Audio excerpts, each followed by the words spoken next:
In today's video, we have the latest trade talk from around the NHL. Tonight, we're focusing on teams like the Edmonton Oilers, the Calgary Flames, and the Carolina Hurricanes. And could the Hurricanes pull off a deal with the Maple Leafs? We'll discuss a scenario that I think at least makes some sense. We have an update as well on a potential contract extension for Leafs head coach Sheldon Keefe, and big news out of Ottawa, the sale to Michael Andlauer's moving forward. A big step was completed today. All that and more coming up next. So welcome back to another video here at Top Shelf Hockey. As I mentioned, we have a variety of things to discuss tonight. First up, I want to take a look at the news that came out of Ottawa from Bruce Garriock and the Ottawa Sun earlier today. We got confirmation that the new pending owner, Michael Andlauer, who's attempting to complete the sale here for the Ottawa Senators, was able to complete a big step today. He was approved by the NHL's executive committee to purchase the team. That was a big step. Nobody really expected it to not happen or not be approved, but it's a big hurdle to show that it's ready to move forward. So obviously, the NHL had to go through with vetting Andlauer as an owner as well as all of his partners. So that's certainly encouraging to know that we're well along in that process. If they reach this stage where the executive committee has reviewed and done their voting here to approve the sale, so that the executive committee includes Gary Bettman and Bill Daly as well as some of the more prominent owners around the NHL. I know Larry Tannenbaum, the owner of the Jets, is on there, the owner of the Bruins, and there's a whole bunch of them. I think there's about 10 to 12 owners altogether, and it's certainly a lot of the more prominent ones that tend to have a lot more power around the NHL on that committee. So the fact that they reach that stage with no issues is certainly a very positive sign. From the article from Bruce Garriock,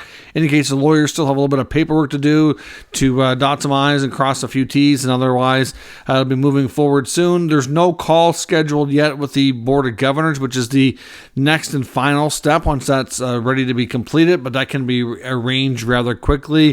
For that type of thing, they don't even have to meet in person. It can be done via conference call.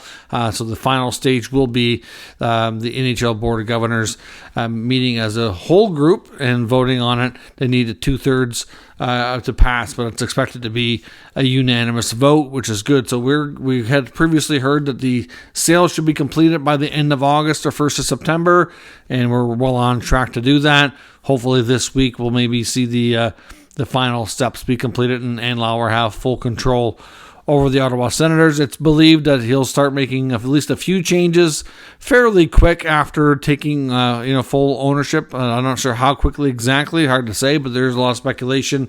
He's bringing back former president of business operations, Cy Leader, who was one of the founders of the team, of course, along with Randy Sexton and Bruce Firestone.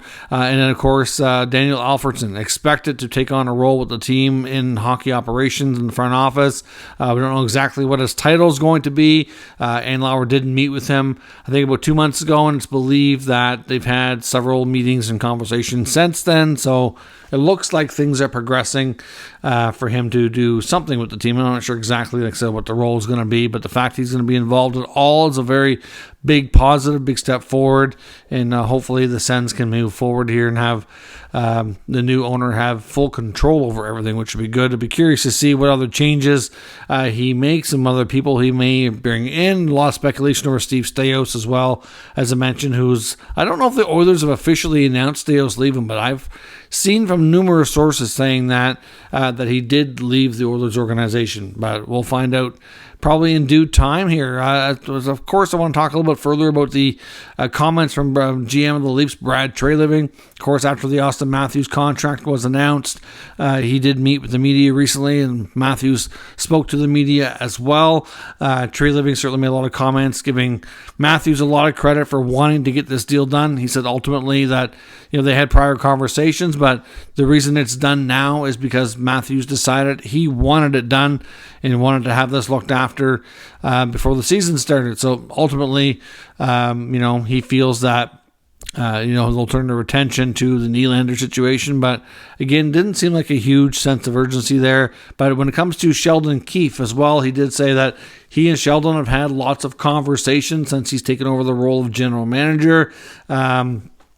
It doesn't sound like there's any urgency there to get an extension done either. Essentially, it sounds like they're going to go into the season, see how everything goes. I think everybody seems to be comfortable right now with the fact that Keefe's in his final year. I don't know. I know in some cases it makes sense to have the coach kind of maybe see how things start, and usually within the first couple of months you'll have a good feel for how the season's going to go, and then you'll either see an extension in place or a change. But I don't know if we're going to see that here because, typically in the last number of years, the Leafs have been a really good regular season team. It's been the playoffs where they've had a hard time. And obviously last year they made some progress, won the first round. They're going to try to build upon that this year. And, by the time you get to that point, though, the season's played out, you're not going to make a change at that stage. I mean, doesn't mean that Keefe absolutely doesn't come back. They could play it out and make a decision after. Hard to say. I don't get the sense from Treliving that there's much of an urgent need to get an extension done. So it sounds like they're going to take the wait and see approach. But he said they've had lots of conversations, communications open, and see where it goes. So we'll see on that. Now, also, I want to take a look at a few different rumors that we've been looking at here for potential trades we might see throughout the season. I don't think any of these that we're going to talk about today are things that will be happening before the season. I mean, yes, it's always possible. I think they're more likely deals that happen later on. But for example, we're going to take a look at a couple athletic articles. One athletic article from Oilers writer Alan Mitchell talking about what they may do later through the season, and he suggests that young prospect defenseman Philip Broberg could be used as a trade chip to help them facilitate a bigger move down the line. Now, of course, Broberg at this point has good size, 6'3", over 200 pounds, decent skater, so he's got parts of his game that you certainly would be attractive to a lot of teams, including the Oilers, which is why they drafted him where they did, given the structure of their blue line now, especially after acquiring Mattias Ekholm last year. It kind of, it makes it hard to get him in there. He did end up appearing in over 40 games last year, but again, Ekholm came late into the season. Obviously, injuries play a role here as well, so you can't say with absolute certainty that Broberg won't play a ton this year, but when you factor in some of the other veteran players like Kulak and CC sticking around, and of course Bouchard's there, you got Nurse, you've obviously got Ekholm, it just doesn't leave a lot of room there for Broberg. I mean, Desharnais certainly had a bit of a breakthrough season last year and getting a bigger role as well. So certainly, I have to wonder what kind of return they could get if they decide to move him. I mean, he's a fairly high drafted player with a limited amount of NHL experience, but like I said, he's got a lot of size, skating, and tools that a lot of teams would like, especially if they're looking to a team that might be not necessarily like in win now mode, like a team that's building for the future that might have a good piece that would fit for the Oilers that they feel would maybe put them over the top, or a real nice big addition for the playoffs. Then I would imagine that Broberg's name could come up as a potential trade chip. Hard to say exactly what the return is though, because we don't know what they're going to really have for a need when the time we get closer to the deadline. I mean, they've made some additions the last few years. Like one of their most recent big deadline additions, of course, or later in the season additions, was when they picked up Evander Kane. But of course, Kane ended up, re-signing and sticking around. They have a pretty solid top six. I mean, at this point, they could end up being more of a role player. But see, I think if they're going to move Broberg, they're going to want to move him for a bigger piece. So I don't know. We'll have to wait and see what they do. But at this stage of his career, having been drafted now for a few years and played in the American League and limited NHL action, I don't know. I think it just seems like he's a piece they're willing to entertain moving if the right deal comes along. Goaltending is going to be interesting to see how that goes for them this year as well. Can Jack Campbell bounce back? Skinner was good in the regular season, but I think he burned out in the playoffs as well. So we'll see where things go for the Oilers and what the future holds for Broberg. Of course, we did see one rumor that's been floating around. I'm not sure, I guess, how much legitimacy there is to this, but we'll have to wait and see. But Noah Hanifin, of course, we know in Calgary, we've heard from numerous sources that he's not re-signing and that he most likely is moved by the Flames.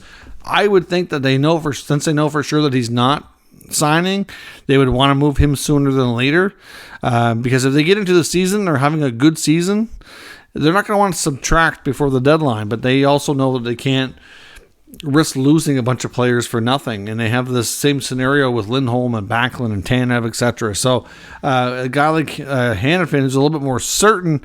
I would think better chance he gets moved. We've talked before about a couple of teams that have been in the mix. It was just Buffalo and Nashville, but I've seen another rumor about Columbus being in the mix, which I don't find overly shocking. Columbus has been remodeling and rebuilding their blue line all off season. It wouldn't be shocking at all to see them try to continue to work on this. The rumored return price that they're supposedly offering is defenseman Andrew Peeke and Marchenko.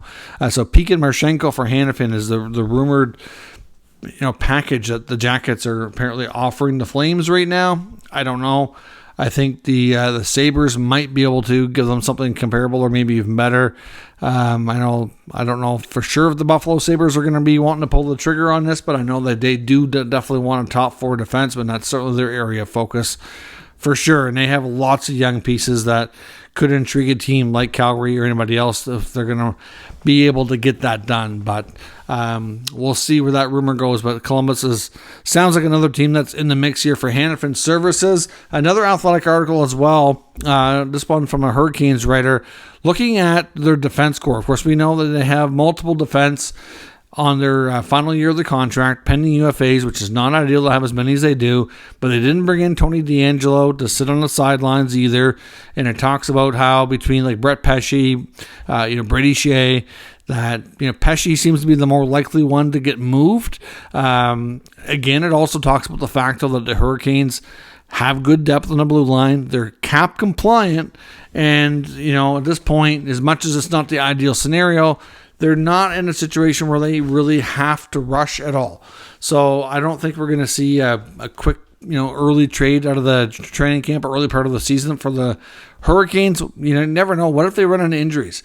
All it takes is one of those guys to get hurt, and all of a sudden, it doesn't matter the contract status. They're going to be needing everybody else they have left to kind of fill holes. So at the end of the day, I think they'll take their time here, but between Shea and Pesce, it's believed that they're probably not going to be able to re-sign both of them. Pesce appears to be the more likely one to go. Good, steady, right-handed defenseman who's good in his own end. Obviously known more as a defensive defenseman. So I'm not sure exactly what he's looking for in a contract, but we know the Hurricanes are not willing to overpay for really anybody. And at this point, at the rate, if he's asking for too much and they feel like they're not going to want to do that, then they'll move them. It's just that simple. And that seems to be the direction that things are heading there in Carolina. Of course, we know that Carolina in the last couple of playoffs, the one area they've been kind of lacking is having a game breaker type of score. Another top scoring forward would be what they would want to add. Now, they had Pacioretty picked up last year. Of course, things didn't work out there because of the injuries. So he ended up obviously being out. He's moved on now. They haven't really replaced that. Now, I would suspect that they might try to build a package around a defenseman like Pesce. They may have to add to it. I know Jack Drury's a player that would be possibly moved as well. And as much as, I don't have any rumors to suggest that these two teams have been talking or anything, but I've mentioned it before. I just think, to me, it's a naturally good fit. I really wonder about the Leafs and William Nylander. Now, the only problem here that I can see this maybe not working out is that the Hurricanes may not want to pay Nylander what he wants. If he leaves Toronto, it's going to be because the Leafs cannot or will not meet his asking price on the contract extension. Right now, that rumored asking price is north of $10 million. Now, if the Hurricanes feel like that's too much money for him, then they're not going to do that. And at least their history and how they've operated with Tom Dundon, especially since he's taken over ownership there, is that's just how they do business. They don't overpay anybody. Like they lost Dougie Hamilton. They had a certain point they're willing to go to. So this is the max we're giving you. And that's it. If you want more, go find it. Hit the market. Come back and talk to us if you're interested in a lower contract.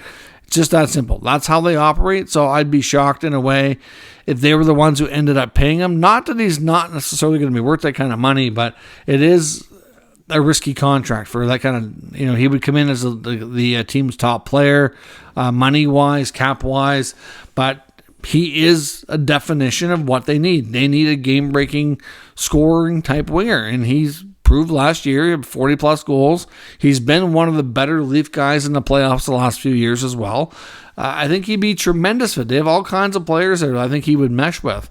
But again, from a money perspective, they could handle it for the time being from a cap perspective, especially if they're moving out a guy like Pesce or Drury or some combination of that. I know I've seen Leaf fans asking for Necas and Pesce. I don't see that being the case. I don't think the Hurricanes are going to want to move Necas. I honestly think if they did, that they would probably want something more in return. I don't know if that would be if the Hurricanes would value that as an even trade, but we'll see what happens. Like I said, my concern of the deal not working out would be, would the Hurricanes pay Nylander what he wants? And we'll never know unless the kind of gets close. But he is in a lot of ways what they need. I'm very confident that the Leafs are going to have a very difficult time getting him to come down on his price to get him paid. We know that on the Leafs blue line, adding a guy like Pesce would be phenomenal. Obviously, like I said, I know for a guy of Nylander's caliber, they're going to want more than just Pesce, but still, that's a good starting point to build a package around for those two guys to be traded for each other. But like I said, I've seen the connection of Nylander and the Hurricanes for some time, and it's never happened. So we'll see. That's just my personal opinion. Let me know. Do you think that trade makes sense? Does it make a good fit for both sides? How else would you kind of expand or build upon that package to make it work if you don't think it's... Because I don't know that that's a one-for-one trade either. I really don't. But I'm not sure what else you'd have to put on each side to make each side happy to want to pull the trigger. Let me know your thoughts on that, and we'll discuss in the comment section. If you're new, make sure you subscribe and stick around. We'll keep you up to date with all the latest news, rumors, and analysis of all 32 NHL teams. Thanks for watching, and I'll catch you next time.